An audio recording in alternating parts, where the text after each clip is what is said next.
বহু মানুষের 2002-এ কোনো ব্যক্তির নাম নেই, এমনকি সেই ব্যক্তির বাবা মায়েরও নাম নেই। তাহলে সেই ব্যক্তি কি করবে? যারা ভোট দেননি এখনো কিন্তু ভোটার তালিকায় নাম উঠেছে, তাদের অনেকেই কিন্তু ফর্ম পাননি, তারা কি করবেন? রাজ্য জুড়ে শুরু হয়েছে ভোটার তালিকা সংশোধনের কাজ। ইতিমধ্যে এনুমারেশন ফর্ম পেয়ে গেছেন রাজ্যের একাধিক বাসিন্দা, ফর্ম ফিল আপও করতে শুরু করেছেন।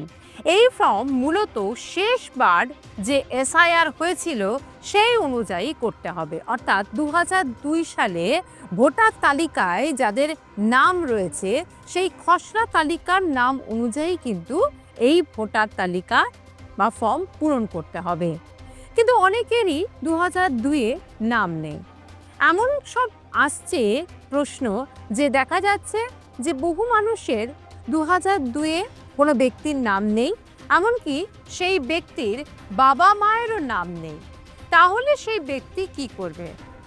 নির্বাচন কমিশনের তরফ থেকে যেটা জানানো হয়েছে, মূলত বাবা মা, দাদু দিদা এবং ঠাকুরদা ঠাকুরমা এই 6 জনকে লিঙ্ক করা যেতে পারে কোনো ব্যক্তির যদি 2002-এ নাম না থাকে। তবুও বিওলাদের কাছে আমরা এই নিয়ে প্রশ্ন করেছিলাম, তার কারণ বহু মানুষই এটা নিয়ে সমস্যায় পড়েছেন। বিওলারা কি বলছেন শোনাবো। ফর্ম ফিল আপ তো শুরু হয়ে গেছে এসআইআর এ, কিন্তু বেশ কিছু সমস্যার মধ্যে পড়ছেন এবং বেশ কিছু প্রশ্ন উঠে আসছে। যেমন হচ্ছে যাদের 2002 সালের নাম আছে তাদের তো কোনো সমস্যা নেই, কিন্তু যাদের 2002 সালের নাম নেই তারা সমস্যার মধ্যে পড়ছেন বলে মনে করছেন এবং তারাই একটু প্রশ্ন করছেন। 2002 সালে বাবা মায়েরও নাম নেই, পাশাপাশি সন্তানেরও নাম নেই। সন্তান 2002 সালের আগে জন্ম নয়, পরে জন্ম, ভোটার লিস্টে হয়তো নাম উঠেছে, কিন্তু তার 2002 সালে নেই। কিন্তু তার বাবা মায়েরও 2002 সালে কোনো কারণে মিস হয়ে গেছে নাম। তাহলে সেই সন্তান বা ছেলে বা মেয়েটি কি করবে? তার তো বাবা মায়ের নাম নেই, সে কি ঠাকুরদা ঠাকুরমাকে লিঙ্ক করবে, না মায়ের তরফে মায়ের মা মায়ের বাবা তাদেরকেও লিঙ্ক করতে পারে? দেখুন, নির্বাচন কমিশনের তরফ থেকে আমাদেরকে স্পষ্টভাবে বলা হয়েছিল যে আত্মীয় সম্পর্ক সেটা রক্তের সম্পর্ক হিসেবে বিবেচিত হবে। আত্মীয় কারা, রক্তের সম্পর্ক কারা, না বাবা মা, এবং বাবার তরফ থেকে ঠাকুরদা ঠাকুমা, মায়ের তরফ থেকে দাদু দিদা। এই 6 জন হচ্ছে রক্তের সম্পর্কের মধ্যে ওনারা আছেন আর কি। সেক্ষেত্রে বাবা মায়ের যদি নাম না থাকে তাহলে ঠাকুরদা ঠাকুমা অথবা দাদু দিদা যে কোনো একজনের নাম যদি 2002 সালে ভোটার লিস্টে থেকে থাকে তাহলে তার তথ্য দিলে তার সঙ্গে সে তার যিনি দিচ্ছেন তার লিঙ্কটা হয়ে যাচ্ছে। তারপরেও চিন্তার কোনো কারণ নেই। এই কারণে বলছি, যদি তার বাকি তথ্য কিছু থাকে, যেমন বলছে যে এই যদি 6 জনের পর যদি দেখা যায় এই 6 জনের কারোরই নেই, তাহলে কি হবে? তাহলে ওই নিচের দুটো খোপ, যদি বাঁ দিক আর ডান দিক, বি আর সি কলাম, সেই দুটোকে সে নট অ্যাপ্লিকেবল বলে লিখে দেবে বা পেন থ্রু করে দেবে। বিএলওরা পরে একটা ওনাকে নোটিশ, হিয়ারিং নোটিশ জারি করবেন এবং সেই হিয়ারিং এ গিয়ে 13 দফা একটা লিস্ট নির্বাচন কমিশন থেকে দিয়েছে, তার মধ্যে যে কোনো একটা দেখালেই সেটা তার নামটা থেকে যাবে। সুতরাং বাবা মা নেই বা দাদু দিদা নেই বলে তার নাম বাদ যাবে এমন কোনো ভয়ের কারণ নেই এখানে। অর্থাৎ মায়ের তরফের দাদু দিদা তারাও কিন্তু তাদেরকেও কিন্তু লিঙ্ক করতে পারে, লিঙ্ক করতে পারবে অবশ্যই। যেমন বাবার তরফ থেকে বাবা মা আছে, তেমনি মায়ের তরফ থেকেও দাদু দিদা আছে, মায়ের মা বাবা আর কি। আর যদি কিছুই না থাকে, কারণই না থাকে, তাহলে ওই দুটো কলম ছেড়ে দেবে তারা। ওই দুটো কলম তারা ব্ল্যাঙ্ক রেখে দেবে না, পেন থ্রু করে দেবে, অথবা নট অ্যাপ্লিকেবল বলে লিখে দেবে বা নট অ্যাভেলেবেল বলে লিখে দেবে। পরে একটা হিয়ারিং নোটিশ জারি করবে বিএলও, তার তরফে তিনি সেই 13 দফার মধ্যে যে কোনো এক দফা কাগজ দেখালে সেটা তার ভোটার লিস্টে তার নামটা থাকার জন্য তিনি গণ্য হবেন। আরও একটা বিষয় সামনে এসেছে এই ফর্ম ফিল আপকে ঘিরে, যারা নতুন ভোটার তারা কি করবেন? যারা ভোট দেননি এখনো কিন্তু ভোটার তালিকায় নাম উঠেছে, তাদের অনেকেই কিন্তু ফর্ম পাননি, তারা কি করবেন? তারা কি তাহলে ফর্ম পূরণ করতে পারবেন না? এই নিয়েও আমরা বিএলওদের কাছে প্রশ্ন করেছিলাম। সেই প্রশ্নের উত্তরে বিএলওরা কি বলছেন শোনাবো।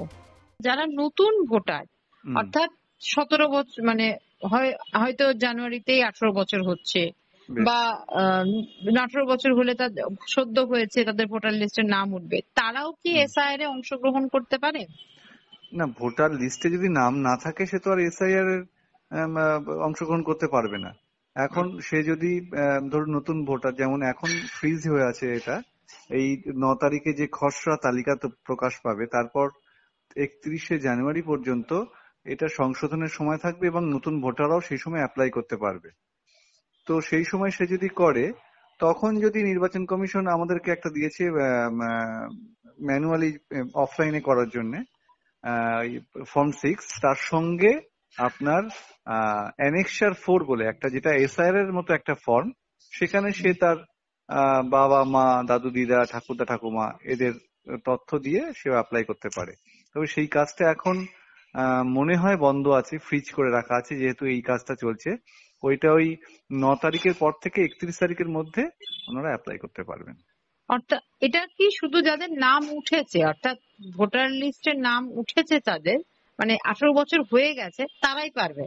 তারাই পারবে, হ্যাঁ। 18 বছর না হলে তো আপনি তো এলিজিবল নন নাম তোলার ক্ষেত্রে, ভোটার লিস্টে নাম তোলার ক্ষেত্রে। শুধু নতুন নয়, ধরুন যাদের নামের বানান ভুল আছে বা অ্যাড্রেস চেঞ্জ করতে হবে, ওই সময়ের মধ্যে তারা কিন্তু মানে ওই সময়ের মধ্যে তারা করতে পারবেন, অবজেকশন জানিয়ে তারা করতে পারবেন। কিন্তু মানে নামে যাদের ভুল আছে তারা আবার অ্যাপ্লাই করবেন, সে অ্যাপ্লাইটা কিভাবে করবেন? অ্যাপ্লাই অনলাইন অফলাইন দুটো ভাবেই করা যায়। অফলাইনের জন্য আপনাকে ফর্ম ভরতে হবে, আর অনলাইনে গেলে আপনি কম্পিউটার বা আপনার মোবাইলের মাধ্যমে অনলাইনে গিয়ে আপনার, আমি আগেও বলেছিলাম, voters.eci.gov.in এই পোর্টালের মাধ্যমে গিয়ে ওখান থেকে আপনি সরাসরি তথ্য দিলে নির্বাচন কমিশনের কাছে সেটা পৌঁছে যাবে।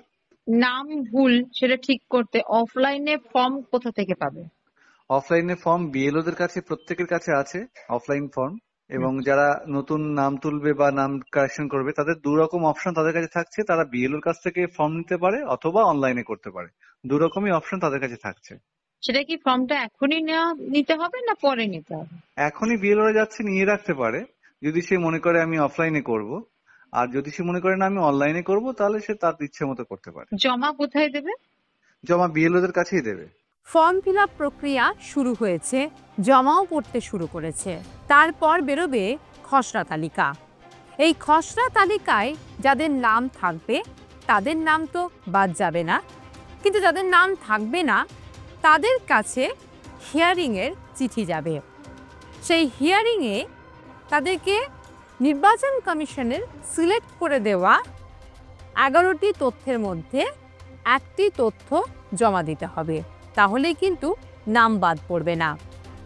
পাশাপাশি যারা কিছুই দিতে পারবে না, যাদের নাম বাদ পড়তে পারে, তারা পরবর্তীকালে আবারও ভোটার তালিকায় নাম তোলার জন্য আবেদন জানাতে পারবেন। অর্থাৎ এই এসআইআর নিয়ে ভয় পাওয়ার বা আতঙ্কিত হওয়ার কোনো কারণ নেই। তার কারণ আপনি ঠান্ডা মাথায় সমস্ত কাজ করুন এবং ফর্ম যদি পেয়েছেন সেই ফর্ম ফিল আপ করুন। যদি 2002 সালে আপনার বা আপনার মা বাবা কিংবা দাদু দিদা, ঠাকুরদা ঠাকুরমার নাম থাকে, তাহলে সেই লিঙ্ক অনুযায়ী আপনি ফিল আপ করতে পারবেন। যদি কারো নাম না থাকে, তাহলে সেক্ষেত্রে কমিশনের বলে দেওয়া নথিগুলির মধ্যে একটি নথি দিয়ে আপনি আপনার নাম সেখানে তালিকায় রাখতে পারবেন। পাশাপাশি যদি কারো নাম বাদ যায়, তাহলেও কিন্তু পরবর্তীকালে আবেদনের ভিত্তিতে নাম উঠবে।